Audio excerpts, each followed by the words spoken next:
Good morning बच्चों, मैं जितेंद्र कुमार शर्मा स्वागत करता हूं आपका आज की कक्षा में।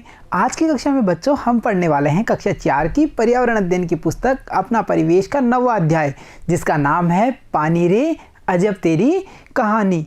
प्यारे बच्चों, इस पाठ के 3 भाग हम पिछली कक्षाओं में पढ़ चुके हैं, जिनमें हमने जाना था पानी की विशेषताओं के बारे में, या हमने चर्चाएं की थी पानी के अनेक प्रकार के गुणों के बारे में, जहां हमें ये पता चला था कि वाष्पीकरण और संघनन 2 ऐसी प्रक्रियाएं हैं जिनके द्वारा पानी पहले भाप में बदलता है यानी वाष्प बनता है, और वाष्प से वो पुनः जल में परिवर्तित हो जाता है। और हमने इस बारे में भी चर्चाएं की थी कि इसी वाष्पीकरण और संघनन की क्रिया के फलस्वरूप बादलों का निर्माण होता है और बारिश का आगमन होता है। प्यारे बच्चों, आज के इस भाग में हम शुरू करने वाले हैं पानी के एक और गुण के बारे में जानकारी के साथ में, जिसे जानने के लिए हमें करना है एक प्यारा सा प्रयोग। इस प्रयोग में बच्चों हम ये जान पाएंगे कि पानी क्यों नहीं छलका। मतलब इस प्रयोग को जब हम करेंगे तो हम देखेंगे कि पानी से भरे हुए गिलास में से भी पानी बाहर नहीं निकल पाता है, या कई सारे प्रयासों के बाद में पानी बाहर निकलता है। यानी वो कौन सा गुण है पानी का जिसके कारण पानी अपनी जगह से नहीं छलक पाता है। तो चलो बच्चों शुरुआत करते हैं, पानी नहीं छलका।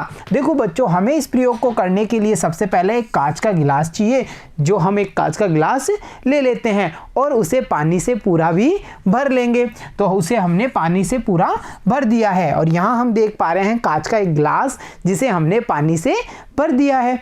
अब आगे हमें क्या करना है? आगे बच्चों हमें इसमें धीरे से एक सिक्का, या सिक्का नहीं है तो कंकड़, उसमें डालेंगे। और यहाँ आप देख पा रहे हैं हमने गिलास के अंदर डालने की तैयारी कर ली है एक सिक्का। बच्चों हमने एक सिक्का गिलास में डाल दिया है। अब आगे हमें क्या करना है? तो देखो, अब जैसे ही पानी ठहर जाएगा, क्योंकि बच्चों जब हम सिक्का डालेंगे तो आप देखेंगे कि पानी में हलचल होगी, और जैसे ही ये हलचल बंद होगी हम उसके तुरंत बाद में क्या करेंगे? फिर एक और सिक्का लेंगे या फिर कंकड़ लेंगे और पानी में धीरे से डालेंगे। और यहाँ आप देख पा रहे हो हमने पानी के अंदर एक सिक्का डाल दिया है, और अब हम तैयारी कर रहे हैं उसी ग्लास में दूसरा सिक्का डालने की। बच्चों इसके बाद में क्या? इसके बाद में बच्चों हम फिर इंतजार करेंगे पानी के ठहर जाने का, और ऐसा करके एक एक करके धीरे धीरे कई सिक्के और कंकड़ पानी में डालते जाएंगे, जैसा कि हमने यहाँ प्रयोग में किया। कितने सारे सिक्के अंदर डाल चुके हैं। बच्चों ये प्रयोग जब हम कर रहे हैं तो हम क्या क्या परिवर्तन देखने वाले हैं, या हमें ये प्रयोग करते वक्त क्या क्या रिजल्ट्स परिणाम मिलने वाले हैं, उनके बारे में हम अब चर्चा करते हैं। तो देखो बच्चों, हमें इन बिंदुओं के आधार पर इस प्रयोग में ये देखना है और पता करना है। क्या क्या पता करना है? तो देखो, सबसे पहले पानी से पूरा भरा होने के पश्चात भी गिलास में पहला सिक्का या कंकड़ डालने के बाद पानी छलका या नहीं। तो बच्चों जब हमने इस प्रयोग को किया, आपने देखा था ना, जब हमने पहला सिक्का डाला तो पानी बाहर नहीं निकला, यानी कि वो अपने स्थान से छलका नहीं था। तो हमसे यहाँ पूछा है क्या पानी का जो पानी के गिलास में आपने पहला सिक्का डाला उसके बाद में जो पानी है वो छलका कि नहीं छलका? तो हम यहाँ क्या कह सकते हैं कि पहला सिक्का डालने के बाद में गिलास का पानी नहीं छलका। फिर आगे देखिए हमें क्या देखना है। गिलास के किनारे से देखने पर पानी ऊपर उठता हुआ दिखाई देता है या नहीं? बच्चों जब हमने गिलास को पूरा भरा पानी से, उसके बाद में हमने उसमें सिक्के डाले, जब हम उसे किनारों से देखेंगे, मतलब कैसे? जैसे ये गिलास है और हम जब इसे किनारों से देखेंगे तो हमें ये पता लगेगा, या हमें ऐसा महसूस होगा कि जो पानी है वो गिलास के किनारों से भी ऊपर उठा हुआ दिखाई देगा। ये स्थिति बच्चों कैसी होगी? देखो, जैसे ये पानी का गिलास है, अब पानी हमने यहाँ तक भरा हुआ है, परंतु जैसे जैसे हम इसमें सिक्के डालते जाएंगे पानी का जो स्तर है वो हमें कुछ यूं उथला हुआ या ऊपर की ओर उठा हुआ दिखाई देगा। तो हम यहाँ कह सकते हैं कि गिलास के किनारे से देखने पर सिक्के डालने के बाद में हमें जो पानी का स्तर है वो कुछ ऊपर उठा हुआ दिखाई देगा। 2 स्थितियां हमने देखी हैं। उसके बाद में देखिए बच्चों, पानी कितना ऊपर उठ गया है।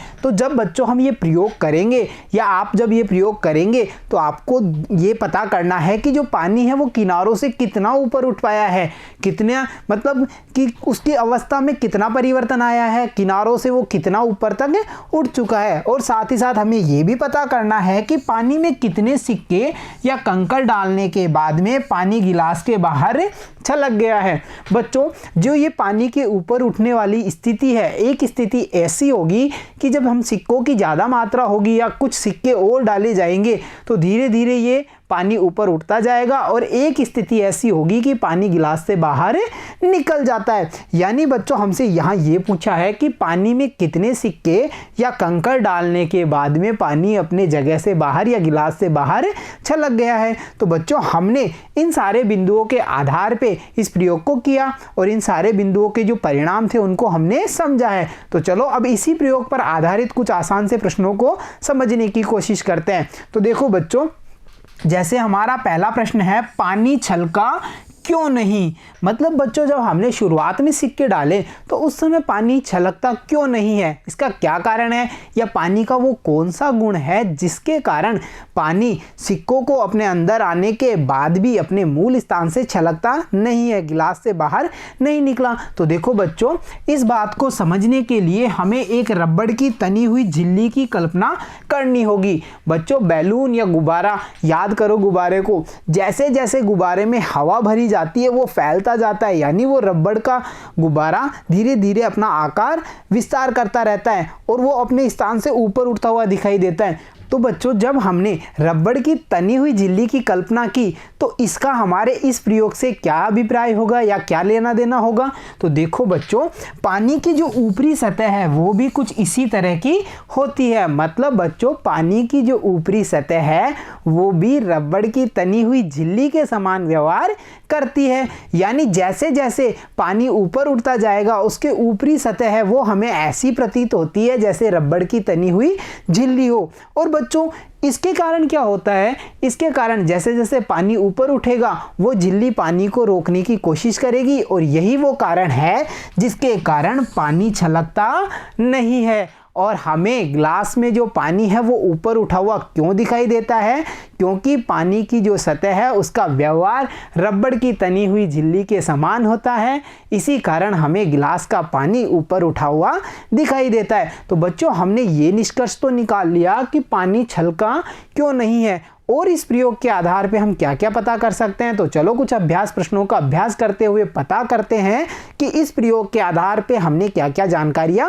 प्राप्त की। तो देखो बच्चों, हमसे सबसे पहले पूछा है कि पानी किनारे से ऊपर क्यों उठता गया, बिखरा क्यों नहीं। मतलब बच्चों, पानी छलका क्यों नहीं, तो हमने इसके बारे में चर्चा की थी ना। तो देखो हम इसका उत्तर कैसे लिख सकते हैं कि पानी की ऊपरी सतह रबड़ की तनी हुई झिल्ली की तरह होती है, यानी उसका व्यवहार रबड़ की तनी हुई झिल्ली के समान होगा, और धीरे धीरे ऊपर उठने के कारण सतह तनी रहती है और पानी छलकता या बिखरता नहीं है। यानी बच्चों, जैसे जैसे पानी ऊपर उठता है जो ऊपरी सतह है वो रबड़ की झिल्ली के समान तनी रहती है, और इसी कारण से हम कह सकते हैं यही वो कारण है जिसके कारण पानी छलकता या बिखरता नहीं है। तो चलो और हम देखते हैं इस प्रयोग से हमने और क्या जानकारी प्राप्त की। और बच्चों, हमसे पूछा है, क्या आपने किसी अन्य तरल पदार्थ को इस तरह किनारे से ऊपर उठते देखा है। तो बच्चों, बिल्कुल इस तरह से जितने भी तरल हैं उनमें ये गुण होता है कि उनकी जो ऊपरी सतह होती है वो तन्यता के गुण पर काम करती है, यानी कि हम कह सकते हैं रबड़ की झिल्ली के समान व्यवहार करती है। और हम यही प्रयोग अगर बच्चों तेल के साथ भी करेंगे तो हमें ऐसा ही परिणाम मिलेगा कि तेल भी एक सिक्के डालने के बाद में अपनी सतह को तन्यता के साथ रखता है, उसकी ऊपरी सतह तनी हुई हो जाएगी और वो हमें उठता हुआ दिखाई देगा, और जो तेल का भरा हुआ गिलास है उससे बाहर तेल भी नहीं छलकता है। तो बच्चों, हमने जाना यहाँ पर द्रव्य या पानी के जो सतह का गुण है, यानी हम कह सकते हैं तन्यता का गुण है, उसके बारे में जानकारी प्राप्त की है। बच्चों, आपको याद होगा जब निकिता ने बच्चों से कहा था कि पानी गायब हो रहा है, पानी प्रकट हो रहा है, साथ ही साथ बच्चों निकिता ने बच्चों को ये भी बताया था कि पानी ने कहा कि मैं बहुत ताकतवर हूँ। तो ये पानी की ताकत है क्या, इसके बारे में भी अब हम जानकारी प्राप्त करते हैं। तो चलो बच्चों देखते हैं पानी की ताकत को। देखो बच्चों, जैसा कि निकिता को सपने में पानी ने कहा था कि मैं बहुत ताकतवर हूँ। अब ये ताकतवर कैसे है, पानी की कौन कौन सी ताकतें हैं जिनके बारे में हम जानने वाले हैं। तो चलो बच्चों देखते हैं पानी की ताकतों के बारे में। प्यारे बच्चों, यहाँ इमेज में हम देख पा रहे हैं एक प्रेशर कुकर। इस प्रेशर कुकर को हम हमारी रसोई में देख सकते हैं क्योंकि ये हमारे खाने बनाने में बहुत काम आता है। ये खाना पकाने वाला बर्तन है ना, ये हमारे बहुत काम में आता है। बच्चों, इस प्रेशर कुकर का और पानी का क्या संबंध है? तो देखो बच्चों, घर पर कुकर में खाना पकाते हुए सीटी को उठते हुए देखा होगा आपने, देखा है ना। जब भी हम कुकर में कोई खाना पकाते हैं तो कुछ समय पश्चात उसकी सीटी ऊपर होती है और वो आवाज़ करने लगती है। ऐसा क्यों होता है, इसके पीछे क्या कारण है? चलो ये तो समझ आया कि हमने ये तो जाना कि प्रेशर कुकर की सीटी ऊपर उठती है, आवाज़ करती है, हमें संकेत देती है कि खाना बन चुका है। परंतु इसका और पानी का क्या संबंध, देखते हैं एक बार एक उदाहरण और फिर चर्चा करेंगे इस पे। आगे देखिए बच्चों, एक भगोने में पानी उबालने को हम रखते हैं और उस पर एक ढक्कन भी रख देते हैं और पानी को खूब सारा उबालते हैं। अब क्या होगा बच्चों, यहाँ दो स्थितियाँ हमारे सामने हैं, एक प्रेशर कुकर वाली और एक पानी के गर्म उबलते हुए भगोने वाली। हमें इन दोनों की चर्चाएं करनी है। देखो बच्चों, जहाँ पहली स्थिति के बारे में हम चर्चा करते हैं प्रेशर कुकर वाली में। बच्चों, प्रेशर कुकर की जो सीटी है वो ऊपर क्यों उठी? और आपने देखा होगा उसके चारों तरफ से हमें धुआं निकलते हुए दिखाई देती है। इस धुआं को ही बच्चों हम कहते हैं भाप, जिसके बारे में हमने पिछले भाग में चर्चा की थी, वाष्प या भाप के बारे में। जब भी ताप लगता है, पानी की जो द्रव्य अवस्था है वो परिवर्तित हो जाती है गैसीय अवस्था में, जिसे हम आसान भाषा में भाप या वाष्प कहते हैं। तो ये वाष्प या भाप की शक्ति के कारण जब प्रेशर कुकर बंद होता है और उसके अंदर भाप बनती है, जब ताप दिया जाता है और भाप बनती है तो ये भाप बाहर निकलने की कोशिश करती है। और जब इसे कोई रास्ता नहीं मिलता तो प्रेशर कुकर के ऊपर लगी हुई सीटी के जो रास्ता है, माध्यम है, उसके माध्यम से बाहर निकलने की कोशिश करेगी और फलस्वरूप सीटी ऊपर उठ जाएगी। तो ये बात तो हुई प्रेशर कुकर की सीटी की, जो भाप के कारण ऊपर उठती है, यानी ये पानी की ताकत है। चलो अब देखते हैं दूसरा प्रयोग, जिसमें हमने चर्चा की थी एक भगोने के बारे में, जहां हमें ये पता चला था कि भगोने में हमने पानी गर्म किया है, उसको खूब सारा उबाला है और पानी के ऊपर एक ढक्कन भी रखा हुआ है, अभी भी गैस का चूल्हा चालू है, यानी पानी अंदर ही अंदर उबल रहा है। तो बच्चों, ऐसा जब प्रयोग हम देखते हैं उस समय की स्थिति ये होती है कि भगोने के ऊपर रखा हुआ जो थाल है वो अपनी जगह पर से उछलने लगता है। आप भी जब भी देखेंगे उस समय ये प्रयोग करेंगे या देखेंगे उस समय आपको पता चलेगा कि जो भगोने के ऊपर हमने थाल या थाली रखी है वो अपनी जगह से ऊपर नीचे गिरने लग जाती है। ऐसा क्यों होता है बच्चों?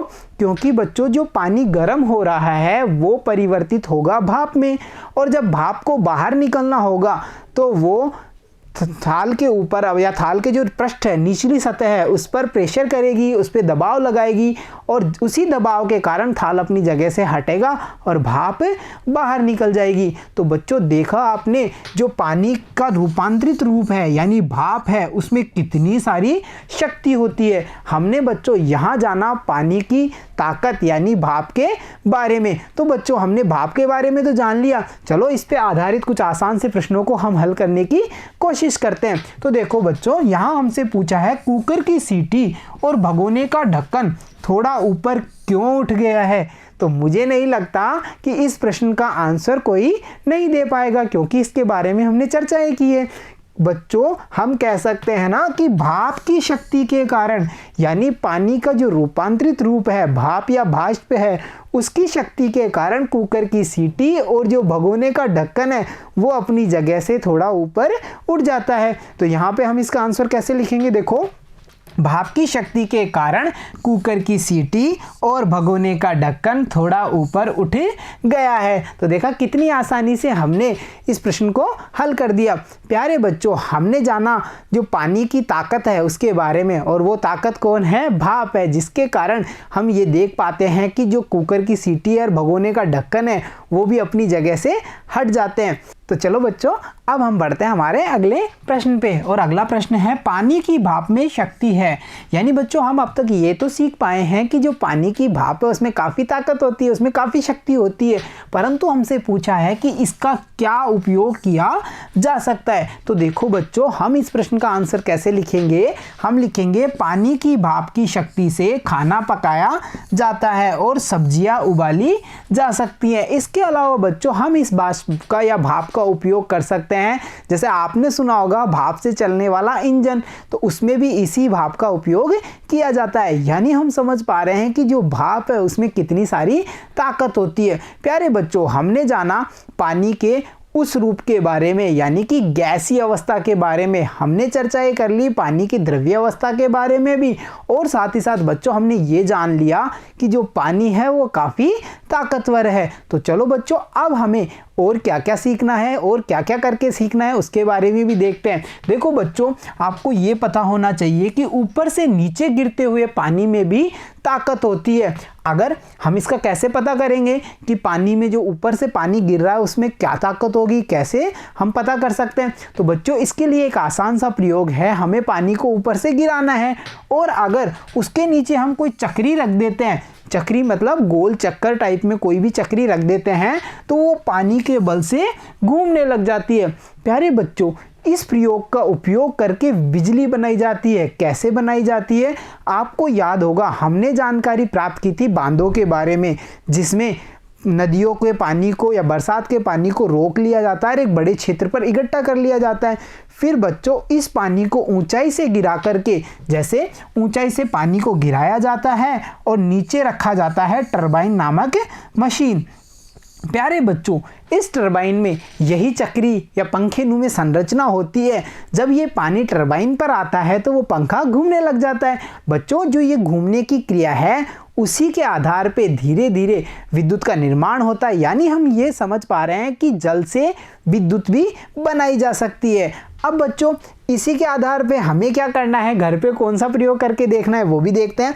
कागज, गत्ते, थर्माकोल, लकड़ी आदि से कोई गोल चक्री हमें बनानी है और उसे पानी के नीचे रखना है और देखना है कि आगे क्या होता है, क्या वो घूमती है या नहीं घूमती है, घूमी तो क्यों घूमी। तो बच्चों, ये प्रयोग आप सभी करके देखेंगे। यानी थर्माकोल, कागज, गत्ते और लकड़ी की सहायता से एक चक्री का निर्माण करेंगे और फिर उसे ऊंचाई से पानी गिराएंगे उस पर और उसको घुमाने की कोशिश करेंगे।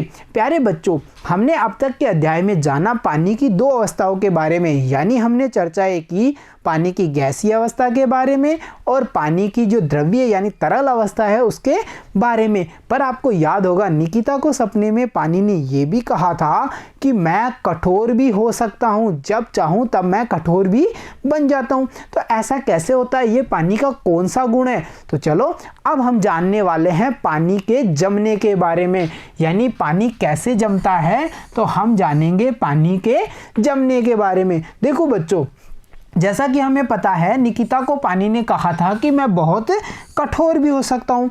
तो कैसे कठोर होता है, प्यारे बच्चों, आपको पता होगा पानी जब बहुत ठंडा हो जाता है, यानी जब बहुत ज़्यादा ठंड पड़ती है उस समय पानी जम करके कठोर हो जाता है। अगर ऐसा हमने नहीं देखा तो आपने देखा होगा जब हम फ्रिज में पानी को रखते हैं, आइस क्यूब वाले पानी को आइस क्यूब में रखते हैं, तो हमें जब काफ़ी समय बाद में उसे बाहर निकालते हैं तो पानी नहीं मिलता, वहाँ हमें मिलती है बर्फ़। तो ऐसा कैसे हुआ, ठंड के कारण। तो प्यारे बच्चों, जब भी ज़्यादा ठंड होती है तो पानी जम करके बर्फ़ बन जाता है और हो जाता है पानी जो तरल अवस्था में था वो कठोर बन जाता है। प्यारे बच्चों, आपको पता है कभी कभी क्या होता है, एक बार तो इतनी तेज ठंड पड़ी थी कि एक पूरी झील ही जम गई थी। पानी की जो झील थी यानी पानी का जो स्रोत था वो पूरा का पूरा ठंड के कारण जम गया था और बच्चों उस पर लोग पैदल ही घूमने लग गए थे। परंतु बच्चों, इस बर्फ की जो मोटी सतह थी उसके नीचे पानी बह रहा था। तो बच्चों, इसके आधार पे हम क्या समझ पाए हैं, हम ये समझ पाए हैं कि जब ज़्यादा ठंड होती है तो पानी जम करके बर्फ़ का रूप ले लेता है। और साथ ही साथ हमने ये भी जानकारी प्राप्त की है कि जो बर्फ़ होती है वो पानी पर तैरती है। जैसा कि हमने इस झील के बारे में जाना था जिसमें ऊपर जो बर्फ की परत थी वो तैर रही थी और नीचे था पानी, यानी हम कह सकते हैं कि पानी पर बर्फ तैरती है। तो बच्चों अब तक के अध्याय में हमने क्या क्या जान लिया? हमने जाना पानी की तीनों अवस्थाओं के बारे में, यानी भाप और तरल वाली अवस्था, और साथ ही साथ हमने जानी उसकी बर्फ वाली अवस्था। यानी हम कह सकते हैं जो पानी है उसके तीन रूप कौन कौन से? द्रव्य अवस्था या फिर गैसीय अवस्था और पानी की ठोस अवस्था जिसे हम बर्फ कहते हैं। ये तीनों रूपों के बारे में हमने जानकारी प्राप्त कर ली। तो चलो बच्चों अब हम देखते हैं कि इन जानकारियों के आधार पे हम जो अभ्यास प्रश्न है उनको हल कर पा रहे हैं कि नहीं कर पा रहे हैं। तो हमारा जो अभ्यास प्रश्न है वो देखिए, क्या आपके यहाँ नदी अथवा तालाब का पानी सर्दी में जम जाता है? अगर जमता है तो क्यों जमता है? बच्चों जैसा कि हमने देखा था अध्याय में कि एक पूरी झील ठंड के कारण जम गई थी। तो बच्चों ये पानी का स्वाभाविक गुण है कि ज़्यादा ठंडा होने पर पानी जम जाता है। तो हम यहाँ क्या लिख सकते हैं कि हमारे यहाँ नदी या तालाब का पानी जब बहुत तेज ठंड पड़ती है तो उस समय हमारे यहाँ का जो नदियों का पानी, तालाब का पानी है वो जम जाता है। तो देखा आपने, जमने का गुण पानी का विशेष गुण है जो कि अधिक ठंड पड़ने के कारण पानी की अवस्था में परिवर्तन होने के कारण होता है। तो चलो अब बढ़ते हैं अध्याय में आगे। तो बच्चों अब तक के इस अध्याय से हमने क्या क्या जानकारियां प्राप्त की है, क्या क्या समझा है, उनके बारे में अब चर्चा करने का समय आ गया है। तो देखते हैं हमने क्या क्या सीखा। देखो बच्चों हमने अब तक के अध्याय से जाना किसी तरल जैसे पानी में नमक, शाई आदि के विलय या घुलने से जो घोल बनता है उसे विलयन कहा जाता है। हमने चर्चा की थी विलयन के बारे में, याद होगा जब हमने पानी में नमक डाला था, नींबू डाला था और शक्कर मिलाई थी और विलयन तैयार किया था और उसके स्वाद के बारे में पता किया था। तो हम कह सकते हैं कि किसी तरल में कोई अन्य पदार्थ मिलाकर के जो घोल तैयार किया जाता है उसे हम कहते हैं विलयन। और बच्चों साथ ही साथ हमने ये भी जाना कि पानी का उड़ना वाष्पीकरण कहलाता है और वाष्पीकरण जो गर्मी है उसमें और चौड़ी सतह पर या फैलाव की स्थिति में अधिक होता है। और हमने जाना कि जो पानी की वाष्प है उसका वापस पानी में बदलना संघनन कहलाता है। जाना था ना हमने संघनन के बारे में। तो प्यारे बच्चों आपने देखा इस अध्याय से हमने कितना सारा ज्ञान प्राप्त कर लिया। इसके साथ साथ बच्चों देखो हमने ये भी जाना कि पानी अधिक सर्दी में जम जाता है और बर्फ पानी पर तैरती है। बताया था ना मैंने, जब हमने जमी हुई झील का अध्ययन किया था तो हमें पता चला था कि ऊपर की जो बर्फ की परत है वो नीचे वाले पानी पर तैर रही है, यानी हम कह सकते हैं बर्फ पानी पर तैरती है। और साथ ही साथ हमें ये पता चला कि बहते पानी में एवं जल वाष्प में बहुत शक्ति होती है जिसका उपयोग हम कर सकते हैं, चाहे वो जल विद्युत बनाने में हो या खाना पकाने में हो, सब्जियां उबालने में हो, इन सभी में हम बहते हुए पानी और जल की जो वाष्प है उसका उपयोग कर सकते हैं। तो प्यारे बच्चों अब तक के इस अध्याय से हमने कितना जाना, कितना समझा, अब समय है उसे बताने का। तो चलो शुरू करते हैं, जाना समझा अब बताइए। देखो बच्चों हमसे पूछा है पानी के कोई 3 गुण बताइए, यानी अध्याय में हमने काफ़ी सारे पानी के गुणों के बारे में जाना था। यहाँ इस प्रश्न में हमें किन्हीं 3 गुणों के बारे में बताना है। तो हम कैसे लिखेंगे, देखो पानी के निम्न गुण हैं। नंबर 1 पानी रंगहीन है, यानी हम कह सकते हैं ना पानी का अपना कोई रंग नहीं होता। फिर अगला हम कह सकते हैं पानी गंधहीन है। गंधहीन मतलब उसमें किसी प्रकार की कोई गंध नहीं आती। या बच्चों हम ये भी कह सकते हैं कि बहते हुए पानी और जल वाष्प में शक्ति होती है। साथ ही साथ हम ये भी कह सकते हैं कि पानी से बर्फ का निर्माण होता है। या फिर हम कह सकते हैं कि जो पानी है वो पानी है उस पर बर्फ तैरती रहती है, यानी बर्फ पानी में नहीं डूबती है। ये सब गुण पानी के गुण हैं। इनमें से किन्हीं 3 गुणों को हम यहाँ पे लिख सकते हैं। तो चलो बच्चों अब बढ़ते हैं हम अगले प्रश्न पे। और अगला प्रश्न है सर्दी की सुबह में साइकिल मोटरसाइकिल की सतह पर पानी की बारीक बूंदें क्यों दिखाई देती हैं? बच्चों जब हम सर्दियों में सो कर के उठते हैं, सुबह देखते हैं तो हमें दिखता है कि बाहर खड़े जो भी हमारे साधन होंगे, यानी चाहे साइकिल, मोटरसाइकिल या बाहर कोई भी वस्तु रखी हुई है, उसकी सतह पर हमें पानी की छोटी छोटी बूंदें दिखाई देती हैं। ये क्यों जमती हैं, ऐसा क्यों होता है? तो देखो बच्चों हम क्या लिखेंगे, सर्दी में पानी के वाष्प या जो पानी के वाष्प हैं या पानी की जो बूंदें हैं, जो भाप बन चुकी हैं, वो संघनन के कारण जो पानी की बूंदें हैं वो ओस के रूप में बदल जाती है। यानी बच्चों हम कह सकते हैं कि सर्दी में पानी के वाष्प संघनन के कारण जो पानी की बूंदें होती हैं वो ओस के रूप में बदल जाती हैं। इसीलिए बच्चों ये ओस हमें जब सर्दी की सुबह में हम साइकिल मोटरसाइकिल को देखते हैं तो उनकी सतह पर हमें यही ओस नज़र आती है। और हम कह सकते हैं ना कि जो ये ओस की बारीक बूंदें हैं वो पानी की जो भाप है उसका संघनन होने के कारण ही बन करके हमारे सामने आती हैं। तो देखा आपने कितनी आसानी से हमने इस प्रश्न को हल कर दिया। अब बढ़ते हैं हमारे अगले प्रश्न पे। अगला प्रश्न है, अगर कपड़ों को जल्दी सुखाना है तो क्या क्या करेंगे। बच्चों हमसे पूछा है कि आपको कपड़ों को जल्दी सुखाना है, आप क्या क्या उपाय करेंगे। तो देखो हमें कौन कौन से उपाय करने हैं। अगर कपड़ों को जल्दी सुखाना है तो उन्हें छत पर रस्सी पर धूप में फैला करके सुखाएंगे। और बच्चों साथ ही साथ हम ये भी कर सकते हैं कि उन्हें समय समय पर बदलते रहेंगे। मतलब जैसे एक तरफ से अगर कपड़ा सूख चुका है तो हमें उसको पलट करके दूसरी तरफ से सुखा देंगे। यानी ये वो तरीके हैं जिनसे हम कपड़ों को जल्दी सुखा सकते हैं। और बच्चों जैसा हमने अध्याय में जाना था, कपड़ों के सूखने में भी वाष्पीकरण क्रिया का बहुत बड़ा रोल होता है। तो देखा आपने, हमने आज के अध्याय से कितना सारा ज्ञान प्राप्त किया और प्राप्त ज्ञान का उपयोग करते हुए कितने सारे प्रश्नों को बड़ी आसानी से हल कर दिया। तो चलो अब देखते हैं आज के इस अध्याय की शिक्षा। और हमारी शिक्षा है, पानी रे पानी तेरा रंग कैसा, जिसमें मिलाओ लगे उस जैसा। तो आज के अध्याय से बच्चों हमने यही तो सीखा है कि पानी का अपना कोई रंग नहीं होता। हम उसे जिसमें भी मिलाते हैं, जिस भी सामग्री के साथ में मिलाते हैं, वो उसी के रंग का हमें महसूस होने लग जाता है। तो प्यारे बच्चों आज के इस अध्याय में इतना ही। मिलता हूँ आपसे अगली कक्षा में, तब तक के लिए धन्यवाद बच्चों।